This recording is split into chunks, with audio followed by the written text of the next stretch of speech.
On est à l'aise avec Lydé, Marie et Sapi et on se demande est-ce qu'on a besoin de connaître ses racines pour se construire?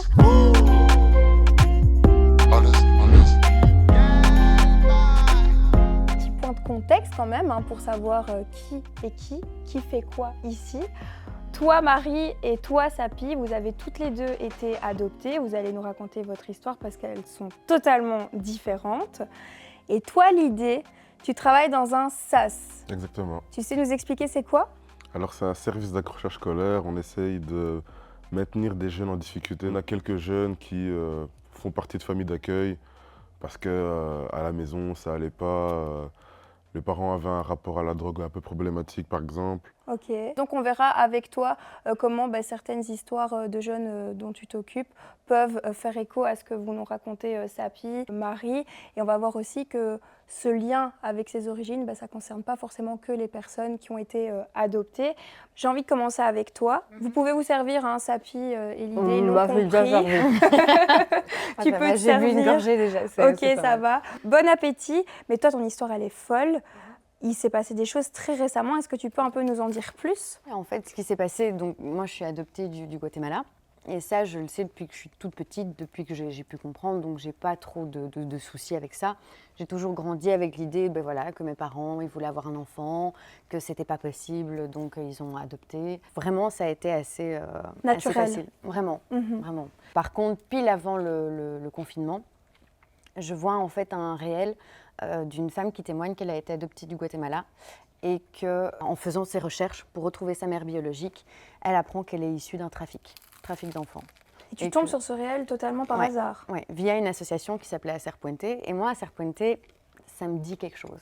Je demande à mes parents, j'ai écouté, vous êtes passé par quelle association pour m'adopter? Et elle me dit, on est passé par Acer Puente. Donc tu es là, ok. Bon, ça va être fun. Donc la femme déclare dans ce réel que Acer Puente, c'est un trafic d'enfants. Voilà, qui faisait énormément de trafic d'enfants. Je ne sais pas te dire si c'est que ça. 100%. Mais c'était en tout cas, il y a beaucoup d'enfants qui ont été volés. Je pense que c'est 8000, quelque chose comme ça, enfants volés.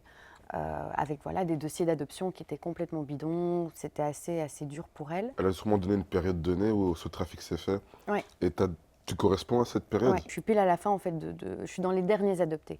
Ok, donc tu fais partie du laps de temps dans lequel ça s'est passé. Et donc là, comment ça se passe? C'était ça en fait, c'était de savoir est-ce que déjà mon histoire elle est réelle ou pas. Mais là, quand tu te dis ok, peut-être que tout le dossier que j'ai il est faux, ça te remet quand même pas mal en question et tu te dis est-ce que j'ai envie de savoir, pas mes origines, mais est-ce que c'est vrai? Ton histoire, quoi. Oui, c'est ça. Est-ce que c'est vrai ou est-ce que c'est faux, quoi? Mais du coup, toi, avant que tu apprennes ça, tu avais quoi comme info sur l'endroit d'où tu venais, sur la famille biologique que tu avais? Je savais donc que j'étais issue du Guatemala, que c'était une jeune fille de 19 ans qui avait été abusée et qu'elle a appris qu'elle était enceinte, qu'elle ne voulait pas avorter et qu'elle a mis à l'adoption. Okay. Qu'elle a rencontré un gars, qui l'a aidé. C'est très telenovela, quoi. Elle a déménagé, elle a vécu à un endroit. Un gars l'a pris sous son aile, mais il était marié. Enfin, tout un truc. T'es là, waouh, ok, d'accord. Et donc ça, c'est ce qu'on a expliqué à tes parents? Ouais, ok. Tout à fait. Et ce qui est noté dans le dossier. D'accord. Donc t'es là, ok, bon, c'est pas facile de te dire, je vais grandir en sachant que je suis issue d'un abus, que t'étais pas censée exister, t'es pas censée être là. Et puis finalement, on te dit, c'est peut-être faux. Tu as des blessures de rejet, d'abandon, peut-être pas pour tout le monde, je parle vraiment personnellement.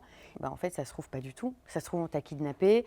Il y a des cas où les parents biologiques ont vu leurs enfants partir. Ah oui. Il y en a où ils sont même pas que les enfants sont encore en vie. On leur a dit, désolé, il est mort à la naissance et chou, tu vois, c'était... Oh, purée. D'accord, Ouais. ok. Donc il y a plein d'histoires comme ça. Et donc toi, ta quête, pour l'instant, c'est de retracer d'où tu viens pour reconnaître ta vraie histoire. Éventuellement, ça, ce serait, on va dire, tu vois, le summum que j'arrive à tout retrouver, à savoir, plus par curiosité. Maintenant, si l'histoire, elle est véridique, qu'elle avait 19 ans, que c'est issu d'un abus, je ne sais pas si j'ai très envie d'aller m'imposer à une femme. Je n'ai pas envie de réouvrir quelque chose. Mais maintenant, si ce n'est pas du tout le cas, que la femme, elle n'est pas du tout au courant que j'existe ou que c'est un kidnapping et qu'elle me recherche, ça fait beaucoup de choses qui font un peu creuser, quoi. C'est ça. Sapi, tu es en train de croquer dans ta pizza. Je voulais te poser une question, justement. Parfait. Est-ce qu'il y a des choses que Marie dit qui font écho chez toi Et est-ce que tu peux aussi nous partager un peu ton histoire? Moi, je viens du Vietnam. J'ai été adoptée quand j'avais 3 mois. De base, c'est pas du tout moi qui devais être adoptée par mes parents adoptifs. Ils cherchaient à adopter. Ils avaient déjà 2 filles et 2 garçons. L'envie leur est venue et ils ont croisé justement une dame qui s'occupait des adoptions au Vietnam. Donc ils se sont dit, Le destin voilà, fait le bien destin les fait choses. bien les choses. On va aller vers cette dame. Ils ont fait les papiers pour adopter une petite fille qui s'appelait Vilaine, qui était dans le même orphelinat que moi. Ils ont été au Vietnam pour aller la chercher, du coup. Voilà, les conditions climatiques n'étaient pas dingues et il y avait la clim, en fait, dans l'orphelinat qui a fait qu'elle a eu une pneumonie et elle en est décédée. Quand tes parents étaient sur place? Quand mes parents étaient sur place, ouais. Ils l'ont déjà rencontrée? Ils l'avaient à ce rencontrée, il y moment-là? a des photos et tout dans les albums Ok. de famille, ouais, ils savaient à quoi elle ressemblait. Là, du coup, ils étaient quand même là pour une raison, donc ils n'allaient pas repartir bredouille. Ouais. C'est là où j'interviens. Sapi is in that place. C'est là, les gars, je suis là.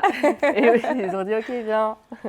Et du coup, voilà, ils m'ont adoptée et voilà, je suis arrivée en Belgique, j'avais 3 mois. Mais oui, ton histoire m'a fait écho dans la partie où moi, je ressens pas non plus le besoin d'aller retrouver forcément mes racines. T'as jamais fait une recherche? J'ai déjà tapé le nom de ma mère biologique sur Facebook, mais impossible. Il y a trop de gens. Et puis finalement, je me dis aussi, même si j'arrive à la retrouver, honnêtement, je ne saurais même pas quoi lui dire parce que j'ai vécu toute ma vie sans elle.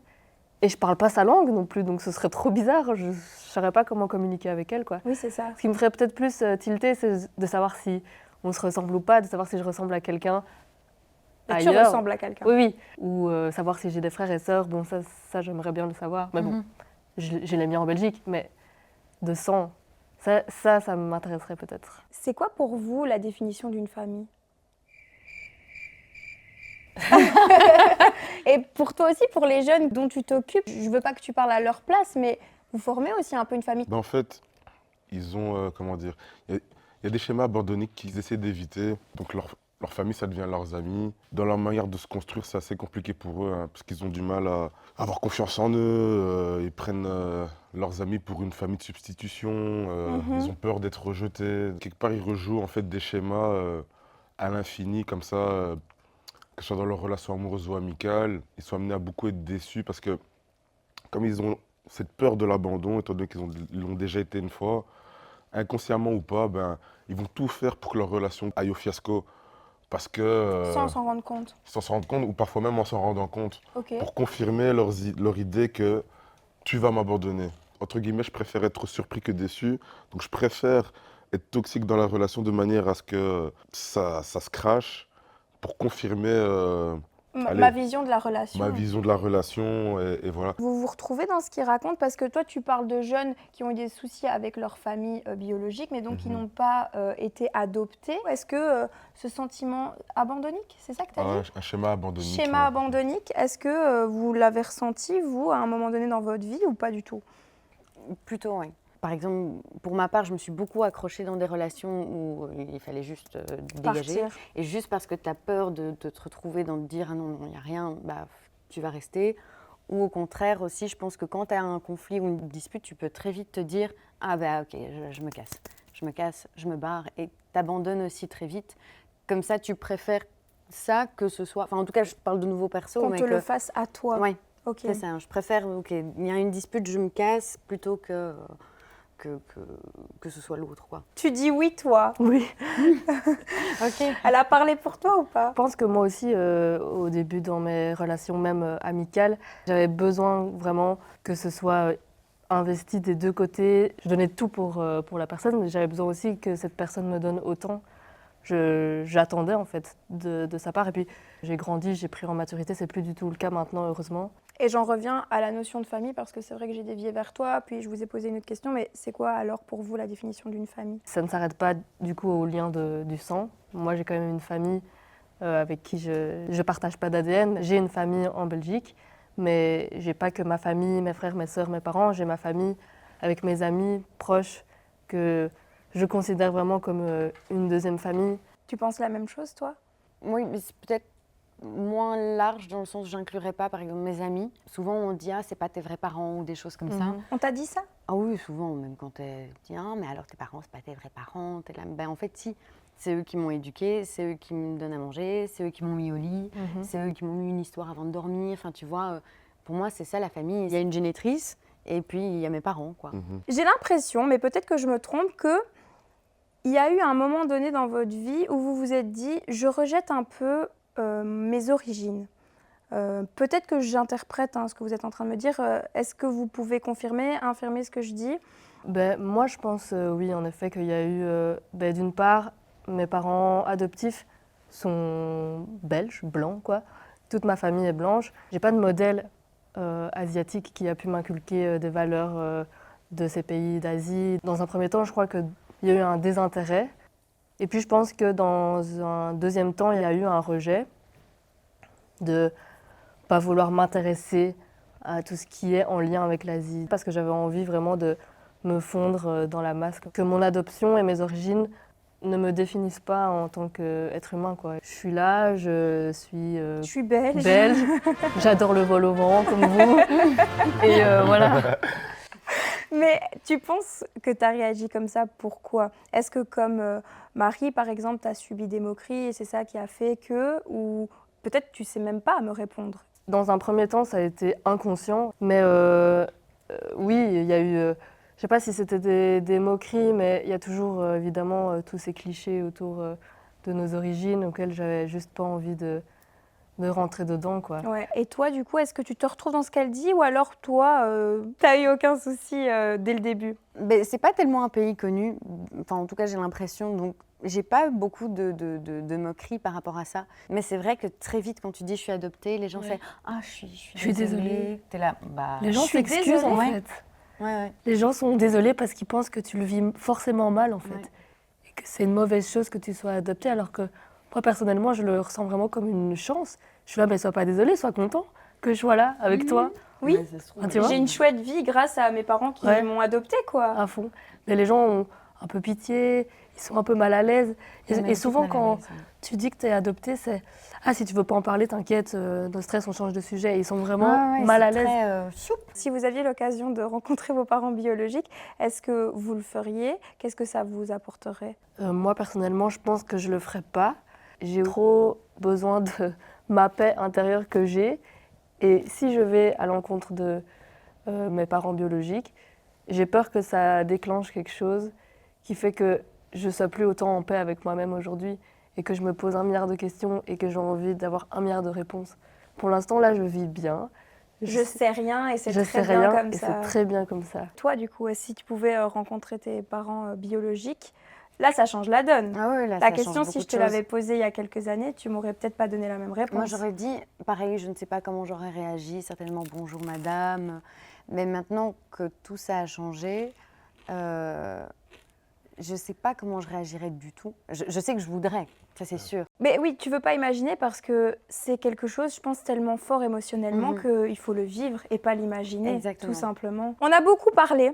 On a beaucoup discuté, on a beaucoup témoigné. Merci beaucoup d'être venu. J'espère que vous allez avoir une très longue vie, heureuse et apaisante. Mais je pense que c'est déjà le cas et que ça continuera. Et je fais une très longue conclusion pour vous dire que je conclus.